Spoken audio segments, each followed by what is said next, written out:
I need to put down that idea that I have to work a 9 to 5 for somebody the rest of my life. The first time somebody called me an old soul, I was, I think, 4 years old. At the time, I didn't know what that meant, but as I got older, that's really people's way of saying, you seem wise. She's doing exactly what she wants to do, earning a higher income than I, and she can barely walk. And I'm working a job that I can't stand, but I don't have to. That soon as the plan landed, I went home to drop off some things, and then I went and I put in my 2 weeks notice. That's how I started my entrepreneurial journey. The differentiator for me was in learning some Internal Revenue codes. Internal Revenue Code 72E, Internal Revenue Code 7702, and Internal Revenue Code 101A. Before I got to the age of 32, was putting the majority of my income into properly structured life insurance policies.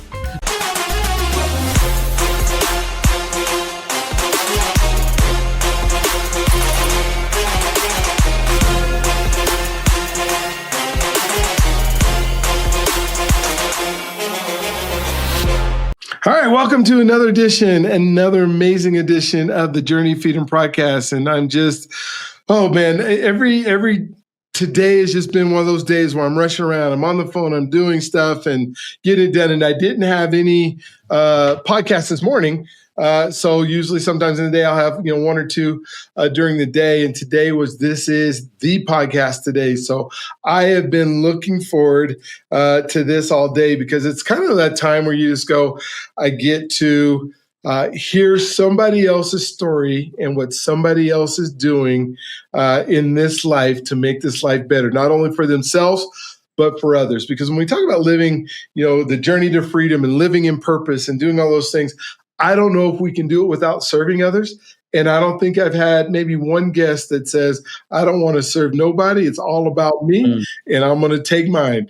And I've had one guest and I'm like, okay, well, that's it. That's your world. And, but everybody else has just been and has had this heart that says, I'm doing this because I want to make this the time where I'm here on this planet better. I want to make it better for others and I want to leave a legacy. And that has kind of been, as I think of my coaching and things I do where I help people become the person they need to be in order to do what God put them on this earth to do, it's just so fun. And so today, as I was thinking about meeting with you, Randolph, I was just thinking about, man, I cannot wait. It's kind of like, so I'm also a chaplain. So I'm a chaplain at a rehab center. And I tell all the patients when I go in there and I'm talking to them, I'm like, I hate to tell you this, but I have the best job in this hospital because I can't fix you. I can, I'm not going to pick up after you. If I need to push you in a wheelchair, I can do that. But I'm here just to listen and let you talk. And so that just gives me so much joy to hear people's stories and then to expand that into this journey to freedom where we're talking about what does that mean? I know Ralph told me he's in Jacksonville, Florida. Yes. And so I was telling him that's hot. I don't know. I was in Tampa and Clearwater and Orlando and, Fort Lauderdale sometime this year. So, but I didn't go back to Jacksonville because I don't even know what it's like in the winter because I've been there one time. But it's the South. And I understand the South because I took a group of men to Alabama in January, at the end of January.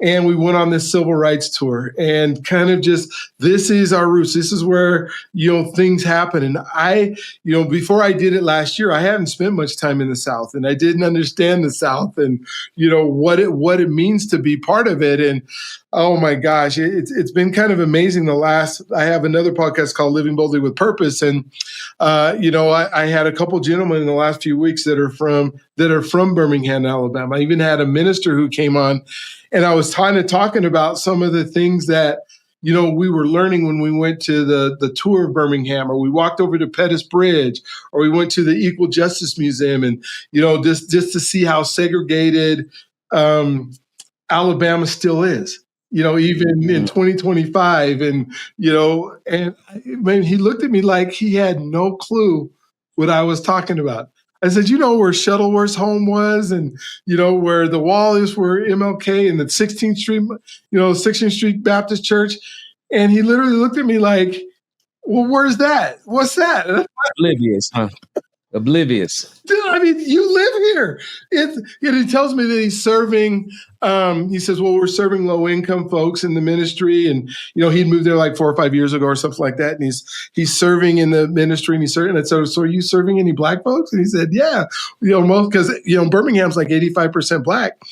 And I said, "Well, how do you serve this community and have no clue?" It was just amazing to me. And so that just kind of made my, the need to continue this podcast and continue the journey to freedom, thought process and getting people there. And, when we went, we had 18 folks of color, and then we had 10 people that were white that were there. And then mixing and talking about racial issues and that kind of stuff was just phenomenal that we were able to do that. But that's not why we're here today, because we're here today to talk to Randolph today.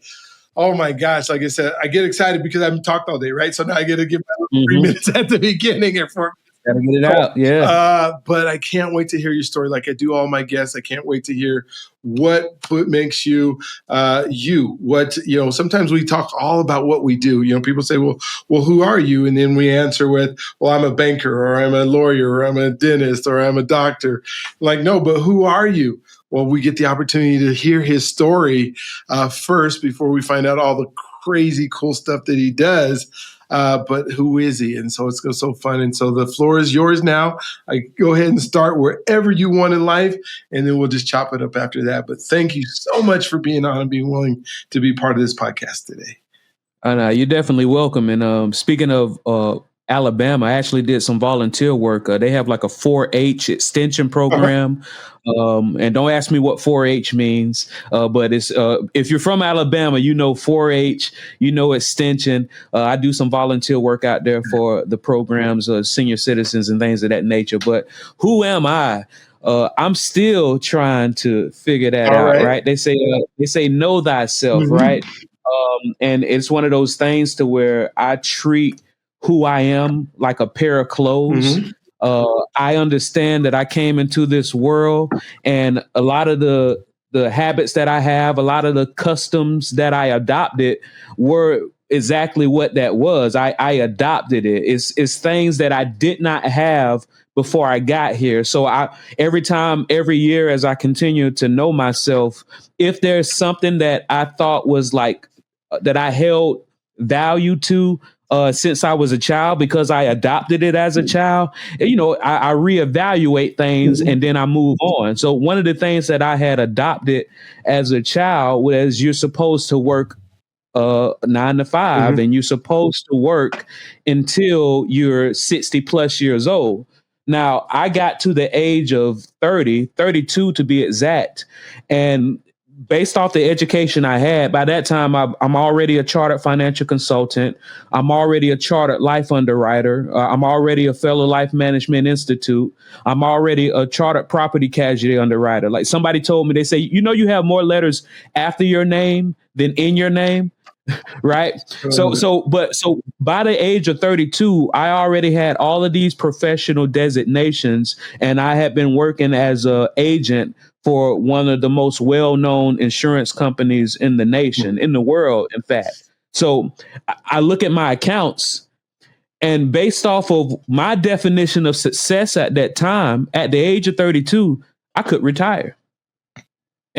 Meaning I could stop what Robert Kiyosaki describes. Yes. He says, what's the definition of wealth? He says, your definition of wealth is if you were to stop working right now, how long can you continue to live with your preferred standard of living before you have to go back to work again? And at that time, the standard of living that I was accustomed to, I had amassed my money in a particular way to where I was wealthy, because the lifestyle that I preferred, I could live that theoretically for the rest of my life. So I had that thought, and then the thought just, then I started getting those concerns. Well, you're not supposed to leave a good job, right? You never know what's going to happen, right? So what I did was I was about to exit that position, And what I did, and just so you know, the position that I was working was whenever the brick and mortar State Farm agents, that's the company that I work for, State Farm. Whenever the brick and mortar State Farm agents would close at 5 p.m. Eastern, that's when I would pick up the phone from 5 p.m. Eastern to early in the morning from Florida to California. Okay. At the time, I was the top salesman at the company doing that position. Right. So I'm like, all right, I got enough. I need to put down that idea that I have to work a 9 to 5 for somebody the rest of my life. I made my money. It's time to leave. Then I started having thoughts. I took a trip. I said, you know what? Let me take a quick trip to Miami. I'm a Jacksonville native, but I was living in Atlanta at the time. I said, let me take a quick weekend trip to Miami to clear my head, right? And in this trip to Miami, all the fears crept in. Uh-oh.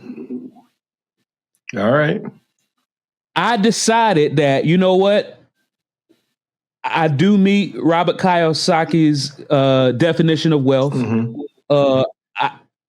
I do, I have, put down the idea that I have to work until I die, but maybe this isn't the time yet. Mm-hmm. On the flight back, I was flying back Southwest. I don't know if you're familiar with how Southwest works, but they don't assign seats. Yeah. No. You get on the plane, and if a seat is open, if you want to sit there, you sit there, Yep, right? Exactly. Also, at the time, I was one of those people who didn't care to wait in the back while people exited the plane. I say at the time. So now I don't care where I sit on the plane. I'll just relax and sit down until we exit. But at the time, I needed to be one of the first people off the plane, right? So as soon as I came onto the Southwest plane, in the very front seat, there was a middle open seat. No. And on the aisle seat and the window seat, let's just say we had two very large dudes. Well, one large woman, one large man. I was going to say, let's just say they didn't skip too many meals. Hey, it is what it is. But at that time, I said, you know what? Hey, listen, the seat is open.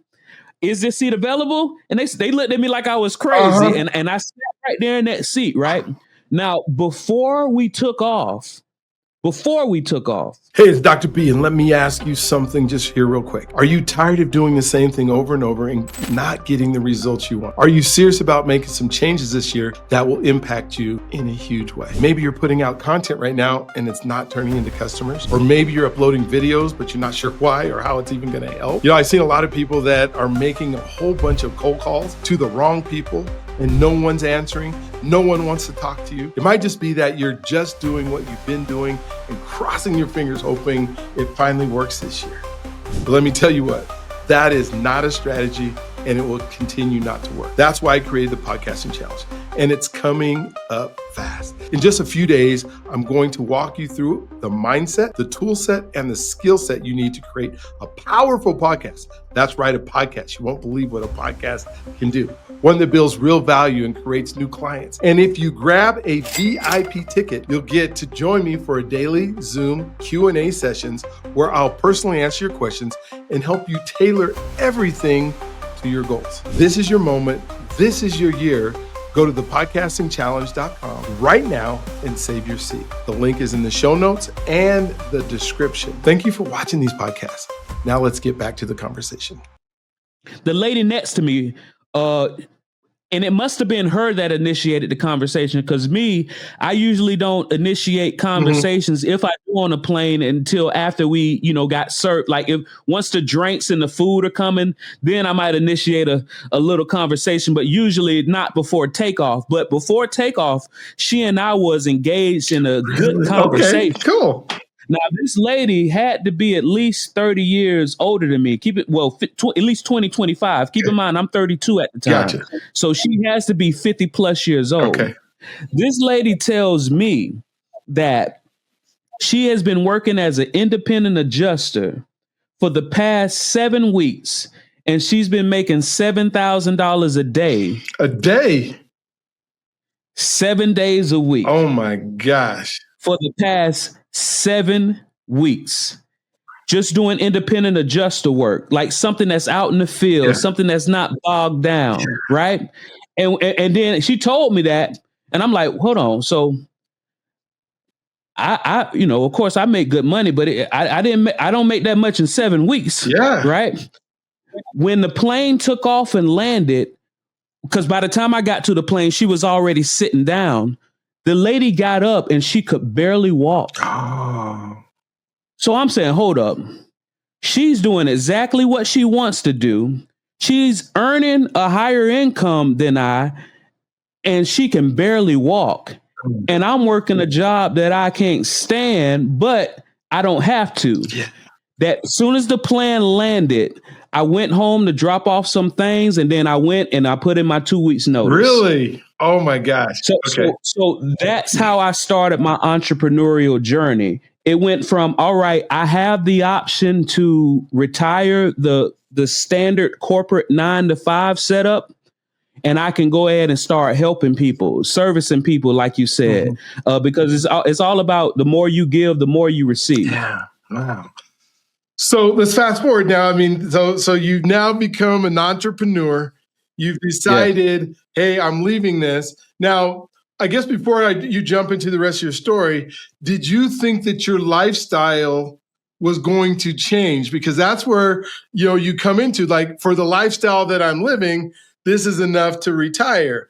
But did you think that you would increase, like a bigger house or nicer cars or any material things or a family or all these things that now increase the need for income? Was that in part of your thought process? I need more because I want to increase my lifestyle? Or you were just like, hey, my lifestyle is cool for the rest of my life, but I still want to do more? Before you jump in, kind of go through that a little bit. Yeah, so it's one of those things to where you don't know what you don't know. Like the more you know, the more you know, the more you don't know. Like I said, all of this was happening at 32, but I bought my first house at 22. Okay, so you already had that. I don't know. Yeah, so I don't know what the different parts of the country, different people develop at different things, but where I was from, 22, that was outrageous. Oh yeah, that's insane that somebody could do that and have, it's usually unless you have parents or somebody who is giving you down payments and they've been teaching you your whole life. And I'm kind of thinking while I'm watching you that wasn't the case, where they're like, hey, your whole life we're talking about money and we're going to make sure you got your first house to be able to get going. Well, they have been teaching me my whole life, but it's about, you can learn from anybody. Of course, yeah. And one of the things about the people that I service, are typically the people who are the first in their family to start earning over $100,000 a year. Gotcha. And to your point, my family taught me, and they taught me what they knew about money. But once you become the person in your family, the first one to make over $100,000 a year, that mother, father, uncle, auntie, grandmother, grandfather that used to always give you the best advice when it comes to money, despite their best efforts, typically whatever they tell you is the worst advice. Yeah, they don't know. They know what it means at $40,000 to keep it and to maintain and to just be able to live life, because most of the time they're living paycheck to paycheck trying to figure it out. Now you're making $100K where you're not paycheck to paycheck anymore. I got money to be able to save. I have money to be able to invest, all those different things that you're able to do. That is no longer, something you can do. So that's, keep going. I love it. So to your point, per what I thought, if I lived the lifestyle that I was brought up under, at the time, that's all I was going to do. And that lasted maybe 2-3 months. Gotcha. Maybe 2-3 months. So you can only sit on the beach for so long. Oh, yeah. You can only sit on the beach on a Tuesday for so long, right? So what ended up happening was, I said, well, I sold the promise for all these years. Now I need to protect the promise. So I went ahead and got my independent adjuster's license. So I had my own company. Okay. I had my own company as an independent Okay. adjuster. Now, here's what clicked in my brain. The territory that I was working was South Florida. Okay. South Florida has some of the most, and I was in, I forget the exact area, but it's one of the most affluent areas in South Florida. And that's when my mind was blown. I bet. What I thought was normal wasn't No. so. Yeah. Well, maybe it was For normal, them. but Yeah. I'm. It looks like I prefer to be abnormal, Yeah. right? Yeah. So as I'm looking at all of these possibilities, increasing my network, that's when I went from insurance adjusting to insurance appraisals, then insurance appraisals to public insurance adjusting, then public insurance adjusting to expert witness work. And when I looked at my trajectory, the reason why I was able to take these risks and do these things that drastically increased my income, and even though I already had enough money in my cachet to live what I thought was my preferred standard of life, with the skill sets, I was shooting past that. Now, once I started talking to my colleagues, and they're like, "Man, how did you do this?" It's because I had the options. And then when I had those conversations with them, I figured out that they didn't have the options. I thought everybody had the options and the liquidity to just stop doing something they did not like and do something else. Once I realized my family, friends, and colleagues did not have their money situated the way that I learned how to situate it with my chartered financial consultant curriculum, with my chartered life underwriter curriculum. Once I learned that, that's when I said, all right, that's how I'm going to serve my community. I'm going to solve the problem, and I'm going to bridge the gap between the financial literacy of the wealthy and the people who are quote unquote middle class. Because I grew up in a time where you said, I don't know where you're from, but where I grew up, oh yeah, I'm middle class. And people, they say it real proud. And I'm not saying it's nothing to be ashamed of, but I don't think it's nothing to yell from the top of the roofs as well. Yeah. No, those are the folks that were able to move up from the ghettos or move up, because I remember when I was teaching, when I first started teaching high school, and there was a community that was built way far. So I'm in Los Angeles area, and so there's a city called Moreno Valley that is 100 miles from LA. Almost 100 miles, 80, 90 miles from LA, or from Compton and Inglewood, and the communities that we think, as typically being, socioeconomically disadvantaged, at the time. And so these families had moved out to Moreno Valley because they could afford to buy a house. They could afford to get their house. And so now they're proud. Like you said, we're middle class. We've moved up from Compton. We've moved up from Inglewood. The problem is a lot of their jobs were still in LA. So they would drive that 60, 70 miles every day to go to work with LA traffic, an hour and a half to work, hour and a half to back, 3 hours a day on the road, and then realize that their lifestyle that they thought meant middle class, but they didn't tell their kids that they hated it. They were just telling their kids, we're giving you a better life, right? And that's a part of it. The traditional way of thinking, not only do most people discover, because, they like to call it sometimes people describe it as a middle age crisis. Really, it's just people finally realizing all this stuff that I've been told was a lie, right? Yes. But what happens is a lot of parents are so proud, too much pride, to where they don't even want to say the stuff that I did, maybe I should have did it different. So now the kids are growing up under that, all right, I need to do stuff like that. It seemed like the right reason, but once you calculate the gas, once you calculate the hours, your margin is dropping for this perceived dream of the middle class. Once again, it's nothing wrong with somebody deciding that that's the station in their life that they want to be. But if you ever say, I prefer not to be in this station, there are ways to get to that other station. Yeah, man, that is so cool. So you end up as what you call an expert witness. Yes. Does that mean you're like in courthouse and you're talking? What was an expert witness mean? Oh, yeah.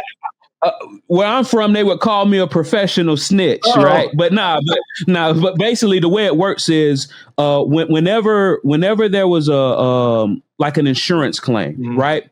Insurance claims are ambiguous. Uh, somebody might say it costs 10,000 to fix. Somebody else might say it costs 100,000 to fix. Whenever there was a conflict and you couldn't agree on the what it would cost in order to fix this damage that was caused by a claim that was insured, first it would have the underwriters, then it would have the attorneys. Once attorneys get involved, attorneys don't like to be embarrassed, Yeah, at all. right? Yeah. So what they do is they don't just rely on the data that they got. They go ahead and send out somebody that they know, like, and trust to go ahead and put feet on there. Now, you very rarely you will see an attorney get out there with their $1,000 loafers and walk a loss, right?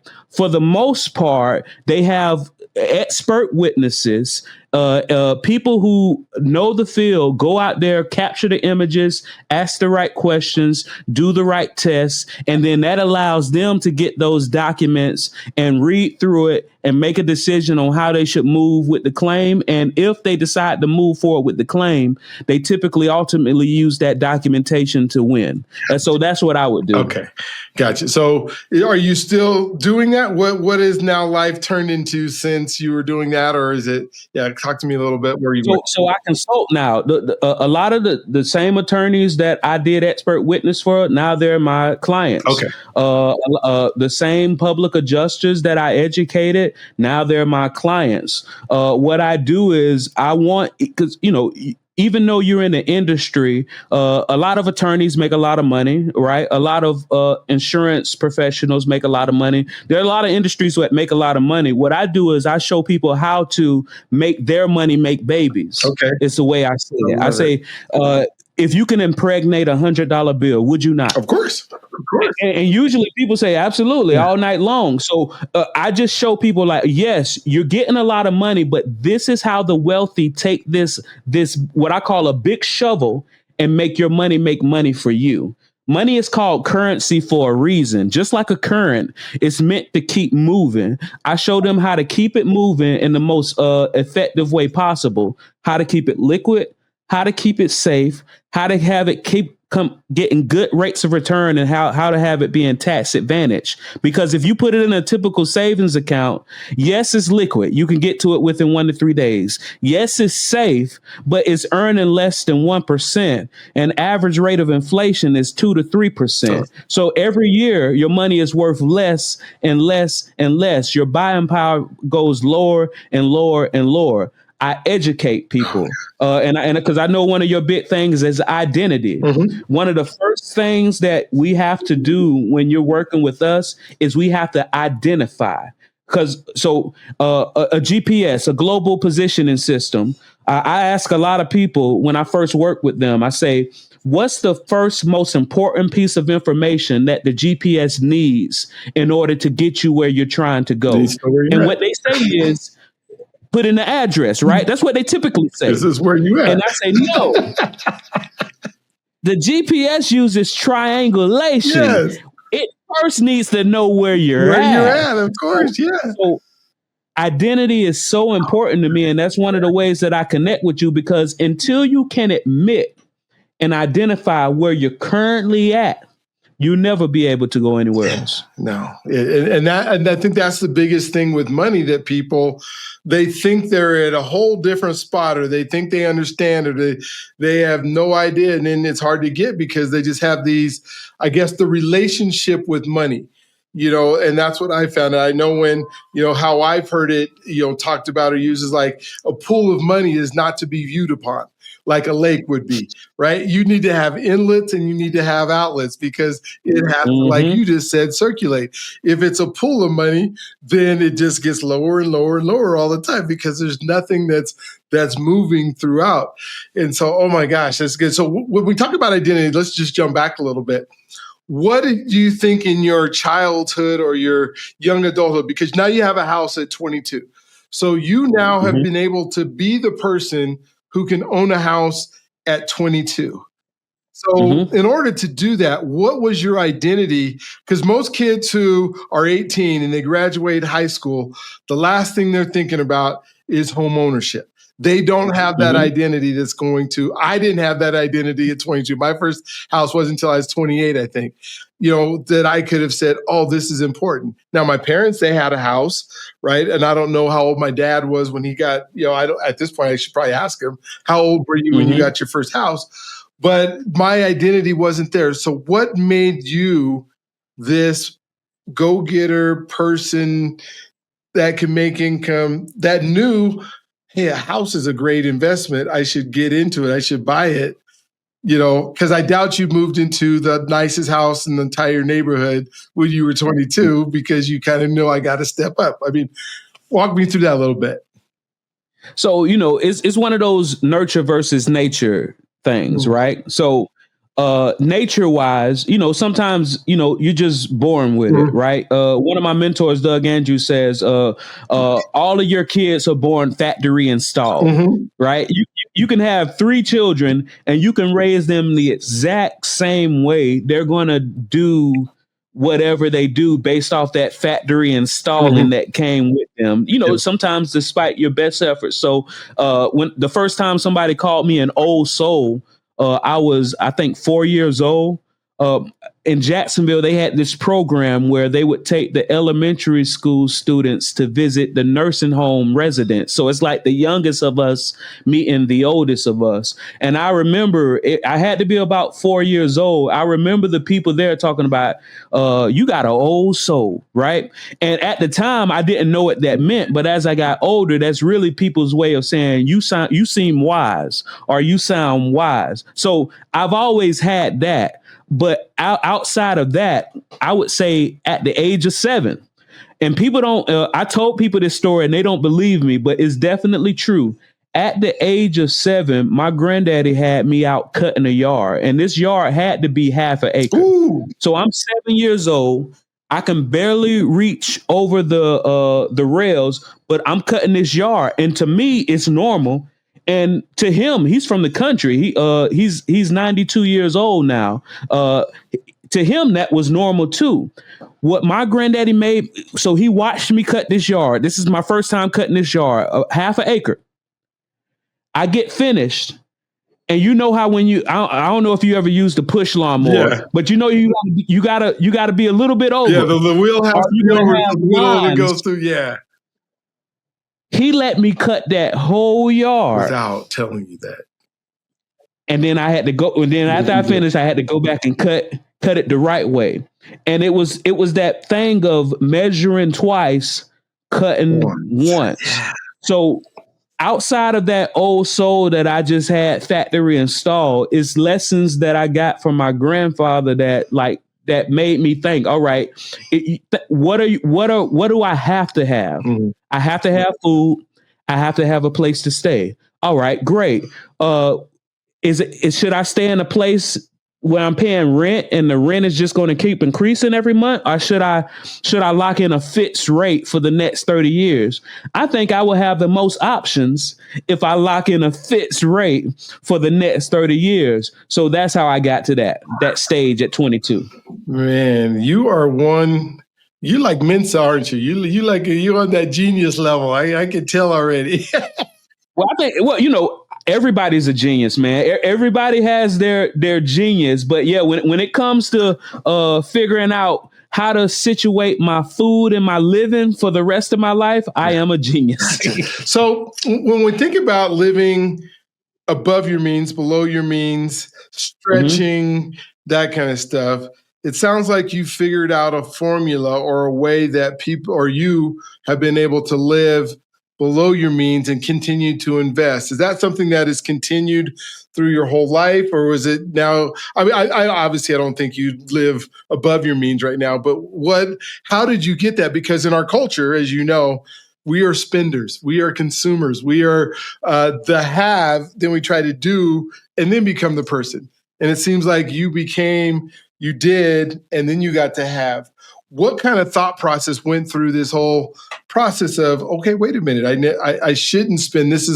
I bought the house that I knew I could afford and still have money to eat.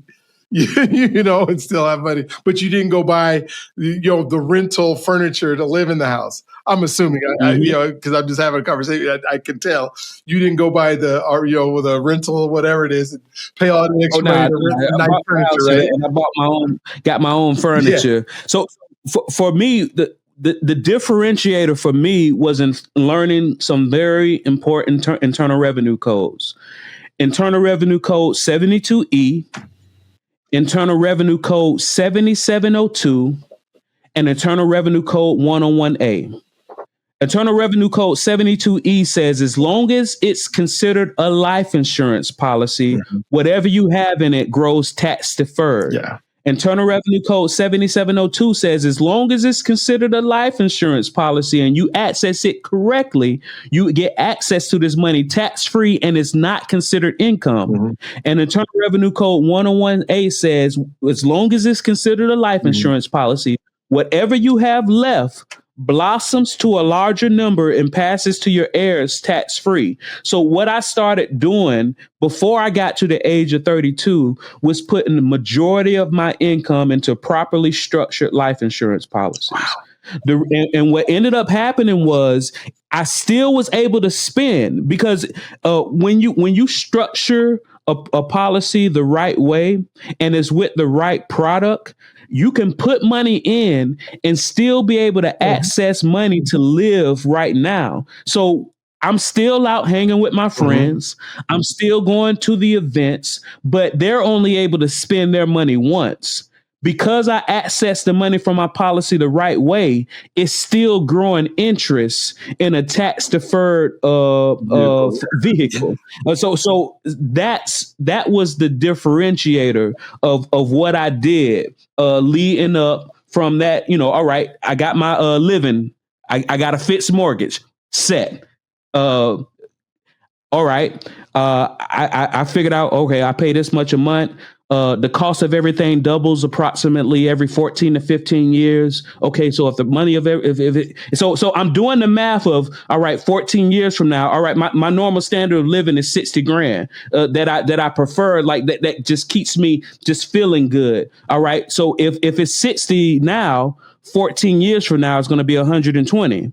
And then 14 years from there is going to be 240. Yeah. So it's really just learning the statistics, doing the math, and then putting it in a vehicle to where I can use it today, but it's still growing for tomorrow. Yeah. And I mean, it's so cool that you were able to learn that, because you did this when the life insurance portion of it was so inexpensive, because for a 22-year-old, whatever amount of life insurance you're purchasing is super cheap. And that same thing, if somebody tried to start that in their 60s, it's going to be eaten up by the amount of premium that costs, right? I mean, unless you just have a whole bunch of money. So I love that, the fact that you were able to do that. Now, when I think about the different things that you were doing, like you're saying my lifestyle, you weren't driving around a Beamer at 22 like all the 22-year-olds are like, right? You just driving around a car that, were you making payments on the car? Were you, was you buying it cash? How was your thought process on that kind of stuff, on debt? It wasn't until recently. I'm 39 years old. 37 was the first car note I ever had. Up until then, every car I always bought cash. Okay.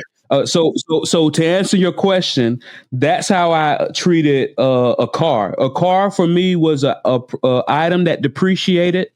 I didn't need to utilize it to get attention. So I would find a car that was approximately, I would say 12 to 15 grand. I would sell my old car. I would buy a new $15,000 car. This before, COVID and everything, a used car is crazy. This is what I used to do. I used to go to the rental car companies like Hertz or Enterprise. And so Hertz and Enterprise, they take perfect care of their vehicles, like oil change on time, all the everything, the regular maintenance, everything. And they would put their cars for sale at 20,000 miles. So what happened, I would go every other year, I would go to Hertz, I would buy a car for about 15 grand, and the market value was at least 10, 15 grand more, but they were selling it because they needed to get the new cars in. So that was my process. Go to the rental car company, buy a car cash, sell the old one, and then drive that one for the next couple of years. It's so smart because when I was in my 20s, I worked for Enterprise, right? And it still didn't dawn on me. We were selling cars. I should go buy my cars here, even though I was selling the cars. I mean, hello. And you would get great. The rental car companies gave the best prices, and you didn't have to worry about buying a lemon for the most part. Yeah. Oh my God. Well, yeah, not at all. Because like you said, every maintenance was done. Every oil change was done. At 20,000 miles, the car is just getting broken in. It's gonna be a good car for you. Still under factory warranty. I think the biggest issue that people have or have had is when we think of credit and we think of, having the liquidity of having money to be able to say, I got 15 grand. Because even if you sold it for 10, you still need that extra 5 that's sitting in the bank to go ahead and pay the 15 grand to pay it off, right? And where I see where folks, if they're living up to their means, there isn't 5 grand in the bank, right? That can pay for that extra car. There's like, $1,000 in the bank. There's, it's you wonder about like the payday places and how most people don't got 1,000. They've done a poll. 60% of people don't have $1,000 in their accounts. Yeah. So that's 6 out of 10 when you say that. 60 is like a big number. When you drop it down to like, if you walk down the street, 6 out of 10 people do not have $1,000 that they could access to take care of an emergency, to take care of family, buy something that they really need. If their car breaks, can't get it to the shop. They're living on this revolving credit thing that just stops them from being able to achieve. And that is another one of the cheat codes that I used. So one of the cheat codes that I used was when I was coming up, because I knew that emergencies happen, and then all it takes is one emergency to throw you completely off your game. I always made sure I had at least $1,000 that I did not touch, because when that unforeseen emergency would happen, like a tire blows out or something like that, I could quickly go to that 1,000 fit, because most emergencies are fixed by $1,000. Well, that was back in the day, but I don't know. It's a lot of inflation now, but most emergencies used to be fixed by $1,000. So back then, I never would get off track, because when something unforeseen would happen, I always had a tank of money to pull from, because I knew that statistic. I knew that most people didn't have that much, so I just made sure I had that much, and then just kept on moving, and then my cash just kept growing. Yeah. Well, and then if emergency happened, I bet you replaced it. Right. It wasn't like, okay, one emergency now. I used it, and then like a year later, another one happens. Oops, I didn't put no money back in there again. Right. And you just made me think. You're going, depending on who you are, you're going to actually have to write your definition of what an emergency is. Because, as soon as you want that money, all of a sudden, a trip to Cancun is an emergency. Yeah, I got to do it. My boys are going. I got to go with them. That's exactly. Did you do? Make sure it's a real emergency, and make sure you replenish it after you use it. Did you ever use like the envelope system where you had like money for this thing here and then money for this thing here? Or do you just kind of said, okay, I got my investment money, I'm going to kind of live off of that, and then I have emergency set aside? Because I know some people, when I was starting to learn about money and how it worked, is I would have different envelopes. This is back in the day when everything wasn't swiped and you actually got to see money. And there was something about, if I put this $500 in for entertainment, into my envelope, that when I'm going to the movies or whatever, maybe it was $30 or $40 during that time. When I want to give that money, it kind of hurt a little bit to like, do I really need this? Is this movie really going to be good? Baby, you don't need that popcorn. Let's get the smaller one, because you don't want to give up that money, right? Did you ever do anything? No, and I'm familiar with the envelope system, and it's very effective. My envelope system was digital, though, because I had yeah, because I had multiple life insurance policies, what I would do is each policy had its own function, or it still do to this day, has its own function. All right, I put money in here. This is the entertainment life insurance. This is the help out family and friends life insurance. This is the travel life insurance. So if I did not have the available cash value in that particular category, then I didn't do it. If there was no available cash value in the travel, then there's no travel into there no is. travel. Yes, I had an envelope system, but it was more so digital, Okay. and each envelope was a life policy. What would you say about to people who, I know we're talking a lot about money, who struggle with the ATM card? Because I have a granddaughter, right? And she wants me to go buy stuff. And she's like, I'm like, well, we don't have money for that today. And she's like, well, use the card. But I think that makes sense for a 5-year-old or a 6-year-old, right? But I hear adults thinking the same thing. Like they're trying to stick their card into a machine and it's saying declined, and they're trying to figure out why it's declined. Like they don't know, they don't have any money. How do you, like when you're educating and teaching people, how do you help them understand that? I know it's digital, but that doesn't mean there's money in it. I guess people used to write, in my age, they used to write checks when they know they didn't have no money in it. Oh yeah, see, in checks that was, I hang around with a lot of older people. Checks that was the old school payday loan, right? Yeah. You write a check even if you knew the money wasn't in there, because you knew the check wasn't going to make it to your bank for about 3 days. So I think that was the first payday loan, right? You write the grocery store check, and then even though there's no money in there, they'll get to it. So to answer your initial question, it's really like an addiction, man. And just like any addiction, let's say if it was drugs, you can't help a drug addict until they're ready to be helped.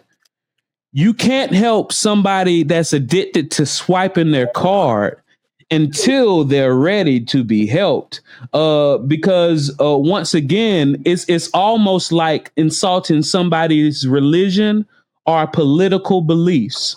Once you start telling people how to treat their money, you get unsolicited. You get disdain.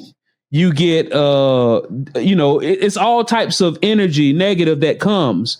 It has to be wanted. So it's all about the education first. So the way that I help is I educate. I just change the way that people see things, and because usually, and our window is getting shorter now, right? But when I first started on this side of what I do, from the day that I met somebody to the day that we actually did business, used to take approximately 18 to 24 months. Really? A long sales window, right? That is a song cycle, but I can imagine. But I'm overcoming decades. Of course. Of wrong thoughts. Yeah. As it relates to money. Yeah. The cycle is getting a lot shorter now. Okay, well, that's good. But back then it used to take forever. It's a lot of education. Well, a lot of falling down and a lot of getting back up. And I can tell you, so remember I told you I was a high school teacher, and back then, and I don't know if it's any different now, but we got paid once a month. And I started having my family. So I had my son, oldest when I was 24. And so we were barely making it at first. And that's when like Costco opened up. So we decided, in that time we have 3 kids now. So we're going to Costco. I can remember taking, I'm kind of embarrassed to say this now, but I would take checks because we were getting paid on the 31st of the month. And at the 22nd of the month, we out of food. So I would take the checks and I would poke holes in the number at the bottom of the check, because when it went through the reader, they would have to type it in manually. And so that would give me an extra 4 or 5 days in order for the check to go through. And so that was my mindset, because I didn't know that I could do all this. That wasn't part of the process of my parents. my parents grew up really poor. My mom can tell me about times they were picking cotton on the farm in California to, just to, the Christmas tree was a tumbleweed.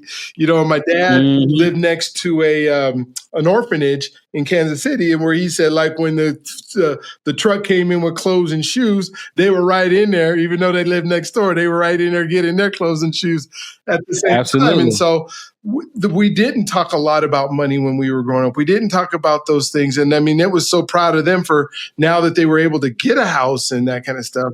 And you might even get yelled at if, as a kid, you tried to talk about money. Oh gosh. Oh yeah. It was just ridiculous, just crazy. And then I go to college and somebody's offering me a credit card. And I didn't know what a credit card was. I'm on a track scholarship at the school. They have these lines of tables, and Sears gave me a credit card. Well, I didn't know. I thought it was like my scholarship where, if I had them take a loan out, I'd pay it when I got done with school. And like, I went and bought a whole bunch of stuff for my dorm room with the credit card because they gave me like $300 credit. And I get back, they send me a bill at the end of the next month. I'm like, what am I supposed to do this? I don't have a job. I'm like, why are you giving me a credit card when I don't have a job? And now I'm thinking the mentality of our systems, that's how they're built, right? They want to keep us in that debt. And so, it's a different way of looking at it. All right. Am I going to give this? I'm used to not giving these people money at all. All right. So now I have to give them money. All right. If I have to give them money, let me raise the cost of everything so dramatically that it's as if I'm not giving them any money. Yeah. So I have a lot of conversations with a lot of, students. Like, now they're adults now, but I know that they attended certain schools, right? HBCUs and different things that are geared toward our community. And when I asked them, and keep in mind, I grew up low income. Now I'm where I'm at now. I got friends of all social economic levels. So I know the value of certain things and what other people are paying. I'm speaking to them, and of course they have a lot of them have bachelor's degrees. And to your point, these people with just standard, and when I say standard bachelor's degree, it can be I'm not talking about no specialty, but just like a standard bachelor's degree with over $200,000 in debt. Wow. And I'm like, how did that happen? And it's just like you just described. First off, nobody talked to you about money. And if you brought up money, you got yelled at, you got shamed. It was almost blasphemy. And then you get so now nobody educated you on it. And now people are just giving you money. Oh, here's some extra money for your dorm. Here's some extra money for this. Here's some extra money for that. Here's some extra. And what happens is now, figuratively, not literally, might as well be, but figuratively, now you're working for nothing because everything that you bring in is going out. And what's the only debt that a bankruptcy can't get rid of? Student loans. Yep. So follow the money, as they say. Oh my gosh. Wow, this is so good. Now I'm gonna just turn the table a little bit because this has been a great conversation, and I'm gonna find out if we can get you back on. But when I talk about identity, I'm looking at your background, and I'm seeing Eddie Murphy and Halle Berry 40 years ago, right? This is before you're born, because I remember the movie because I'm 60, so it was in my time when I was right at that time. How has your identity come with Boomerang, and what's the tie here with that? Why that's a big part of who you are? Just curious. So anybody that knows what a boomerang is, it's like an Australian tool that they throw it in the air, and then they use it to do certain kill animals or whatnot. But when they throw it in the air, it comes right back to them. What goes around comes back around. What I enjoy about the movie Boomerang, it was like a paradigm shift. It was showing. It basically taught empathy. and it taught you how to look at things from different situations.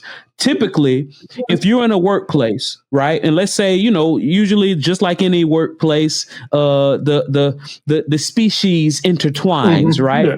And usually, if you're in a workspace and the species intertwines, if anybody gets embarrassed, a lot of times it might be the woman that gets embarrassed, and a lot of times it's a man that is in a higher position.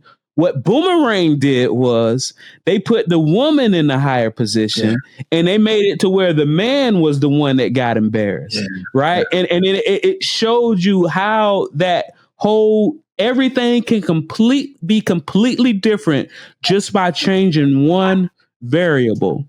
Everything that I do in life is all about every quarter, every week, every quarter, looking at what's going on. What's one variable? What small, minute thing that we can change to change the whole paradigm shift, to change the whole way that we see things, just like Boomerang. So that's how I connected with that movie. I love it. Thank you for sharing that. That is really cool. What I love, we're kind of towards the end of our show, and I want you to give a chance to, because I was very selfish at asking all the things, but I want to find out if you might be willing to come back and maybe do like a financial top 10 things you should do with your money that could make a difference in your life. And maybe we just spend just a little bit of time, on another show just talking about that. If you would be willing to come back, I would love to ask you to do that. But I want to take the last part of the show for you to just kind of, there's things we didn't get to talk about, the things that you really want to make sure, how to get a hold of you, all that kind of stuff. You maybe spend a little bit of time talking about, you and what you do and how we can help you or just be part of the world that you're in. That would be great. Absolutely. In my opinion, most people are within 5 to 10 years of having the option of retiring. And what I mean by retiring, I don't mean the definition, because the term retirement comes from the Industrial Revolution, meaning to put out of use. I'm retired, but I'm not put out of use. I want you to have the option to retire, but I don't want you to be put out of use. I want you to have options. So what we do at Shield Wolf Strongholds, we primarily work with business owners and high income corporate people and affluent retirees. We help them figure out, where to put their money, how to put it. A lot of times your money should not be, a lot of people like, all right, I want the biggest return possible, right? But even if your money is earning 100% a day, if your money is doubling every day, but you can't get to it, does it matter? No. If your money is doubling every day, but when you go to sleep at night, you have no idea if you wake up tomorrow, if it would be at a $0 balance. Does it matter if it's causing you all that stress? No. If your money is safe, it has good predictable rates of return. But if it's one of those things to where as soon as you try to get to it, the government takes all of it in taxes, does it matter? What we do with the people that we work with, the first thing is education. Because here's the thing, I work with you hand in hand, but what if I'm not here tomorrow? Mm-hmm. Anything that I do, I want you to still be able to keep going, even if I get hit by a bus, right? Yeah. So that's what we do. If you visit shieldwolfstrong.com, SHIELDWOLFSTRONG.com, we'll do, if you own a business, we'll give you a free unofficial business valuation so you can know where you're at. Right? If you're an individual, we'll give you a free unofficial estate plan so you can know where you at. Just like Dr. B says, it's all about identity. And once again, there's no cost, no obligation. And the reason why we do that, we feel like if we can help people figure out where they're at and establish their foundation, then they can have the option of deciding to build with us. Oh my gosh. Oh, thank you, Mr. Love the Third. Oh my gosh, just having you on today. Folks, if you got something out of this, if you didn't, rewind and go back because you're going to get something out of this.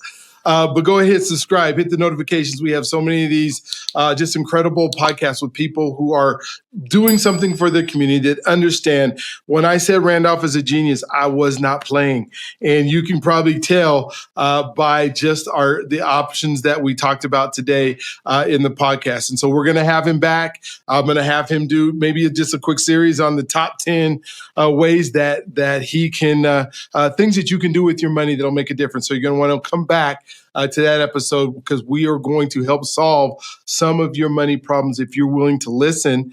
But like he said, you might have 2, 3, 4 decades of this program stuff in your mind. So if you think you're going to just watch one show and not have to do anything, then you're fooling yourself. Don't come on. But if you think you're willing to start learning and be moving, then look for when that notification is of when we're going to do this show again, because it's going to be something literally that'll change your life. He just told you within 5 to 10 years that you could be able to retire, not put out of use, but retire and do the things in the way that God put you on this earth to do in 5 to 10 years.